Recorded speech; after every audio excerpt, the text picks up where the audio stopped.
Agi og pagpangandam sa pagsugat sa bagong tuig, mihimo og sub-sub nga pag-roving ang mga fire trucks sa Mandawi City aron pahinomdom sa mga tao sa paglikay sa sunog. Ang report ni Nico Sereno.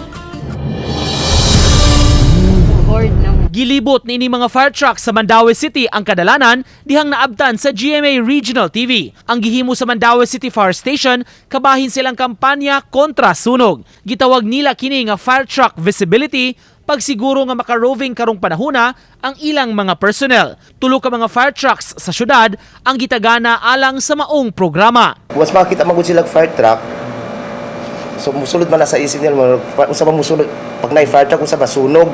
So pag abot nila sa ilang balay, murag mag-ingat gyud sa balay ba nga maiwasan ang sunog kanang.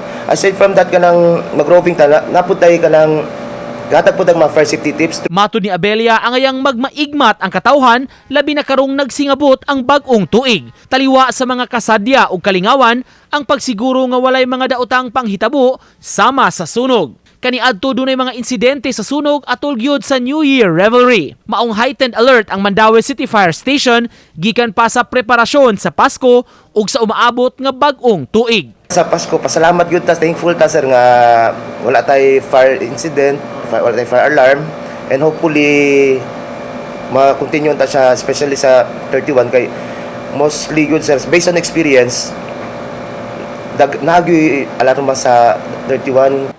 Matud sa mga otoridad ana gihapon sa mga tao ang pagsiguro gyud sa ilang kaluwasan ingon man sa ilang mga kabtangan aron nga matunhay ang pagsugat unya sa bag-ong tuig.